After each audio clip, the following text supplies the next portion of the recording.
300만 원 받을 거 퉁치면 나는 받을 게 없게 되고 내가 이제 카카오뱅크에 갚을 게 1,700만 원. 이런 법적 제도는 있어도 이게 개인회생 통장 사용하지 못하는 거하고는 별개입니다. 복잡한 채무로 고민 중이시라면 유튜브 최동 업무사와 해결해요.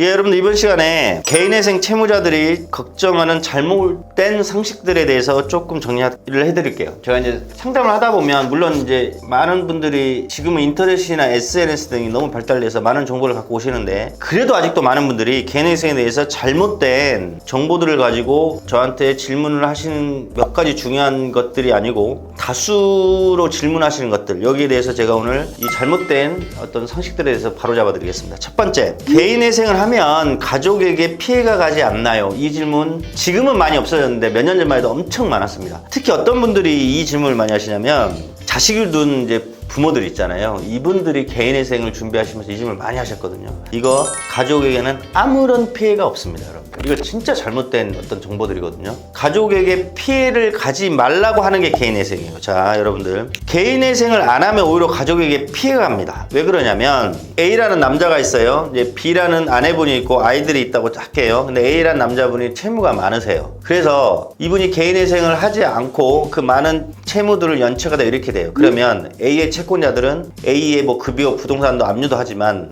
A 집에 TV, 냉장고, 세탁기, 동산 압류 들어오죠. 그러면 그거를 부인이나 아이들이 보게 되죠. 그 다음에 두 번째, A의 채권자가 연락을 했는데 A가 연락을 받지 않아. 그러면 A의 채권자는 같이 살고 있던 집에 방문해서 채권 추심하고 있죠. 이렇게 여러분들 개인회생을 안 하면 오히려 가족들한테 더 큰 정신적 충격을 줄 수 있습니다. 하기 때문에 개인회생은 배우자나 가족들한테 전혀 뭐 어떤 피해를 주지 않습니다. 오히려 하지 않으면 가족들한테 더 정신적 충격이 발생할 수 있는 사건들이 일어날 수 있고요. 다만 피해는 없지만 A라는 남편이 개인회생을 하게 되면 B라는 부인의 소득과 개인재산이 A라는 개인회생에 반영이 되지만 B의 소득과 개인재산을 투입시키지는 않아요, 여러분들. 그러니까 이거 절대 가족 피해 없으니까 이거 정말 잘못 알고 계시는 것 중에 하나고요. 두 번째, 개인회생을 하면 통장을 사용하지 못하나요? 이 질문도 지금은 이제 덜하는데 예전까지 엄청 많았거든요. 이것도 통장 사용할 수 있습니다. 통장을 사용할 수 없는 경우가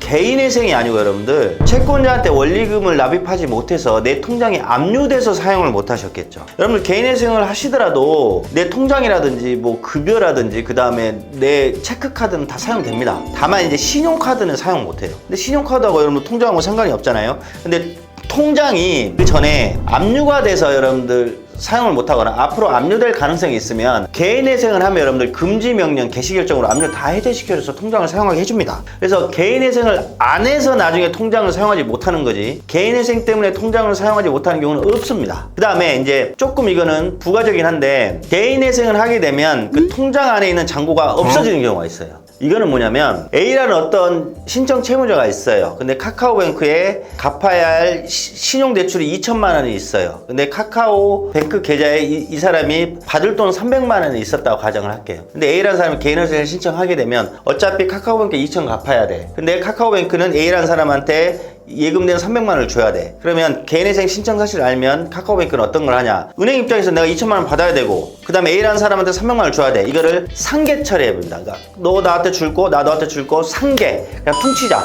그래서 2천만 원 갚을 거, 300만 원 받을 거 퉁치면 나는 받을 게 없게 되고 내가 이제 카카오뱅크에 갚을 게 1,700만 원. 이런 법적 제도는 있어도 이게 개인회생 통장 사용하지 못하는 거하고는 별개입니다. 그 다음에 세 번째, 개인회생을 하면 보험을 전부 다 해약해야 하나요? 이것 때문에 이거는 지금도 많이 이제 그런 말씀들을 하시더라고요. 이것도 절대 사실이 아닙니다. 여러분들 법원은 개인의 사적 보험을 해약하라 말아 할 수 있는 권한이 있는 게 아니에요. 이게 지금 개인회생 신청은 있잖아요. 형사사건이 아니고 민사 어떤 소송사건도 아닙니다. 그냥 민사 신청이거든요. 내 관련 여러 가지 서류들을 가지고 개인회생을 진행할지 안 할지에 대한 결정만 해주는 법원이에요. 근데 그런 결정한 법원이 너 보험 해약해 할 수 있는 권한 자체가 없습니다. 국가도 없고 아무도 없어요. 그런데 이제 개인회생을 하시면서 이제 보험하고의 상관관계는 이 정도 생각하시면 돼요. 만약에 내가 다수의 보험에서 해약 환급금이 많아. 이제 해약하면 그 보험에서 나오는 환급금이 있잖아요. 이 해약 환급금이 여러분들 많으면 이 해약 환급금이 그 사람 개인 재산으로 잡히거든요. 그럼 개인 해상을 하게 되면 내가 한 달에 내는 변제금은 내가 가진 재산보다는 더 많이 갚아야 되니까 해약 환급금이 많아서 내가 개인 재산이 많아지게 되면 한 달에는 변제금이 높아진다는 거, 이게 보험하고 연관선상 하나. 그 다음 또 하나 있다면, 보험이 어떤 저축성 보험이라든지 연금성 보험 이런 거 있잖아요. 재산을 증식의 느낌이 있는 보험들이 많고 한 달에 보험이 다액이면 당연히 이제 법원에서 이렇게 생각하는 거죠. A라는 신청 채무자가 한 달에 변제금이 100만 원 신청했는데 한 달에 보험금을 70만 낸다 해. 이러면 법원이 어떻게 하겠어요? 이거 용납이 안 되죠. 원리금을 다 갚지도 못하고 해서 한 달에 원금 탕감하고 이자도 다 탕감해도 주면서도 한 달에 100만 원 갚는다는 사람이 한 달에 보험 70만 원을 계속 유지한다. 이러면 법원에서 이거는 용서가 안 되겠죠. 끝나고 해서 법원에서 강제로 해약해, 이게 아니에요. 그러면 한 달에 70만 원씩 유지하려면 한 달에 채권자들한테 갚는 변제금을 그 이상 더 올려 해서 몇십만 원을 더 내야 됩니다.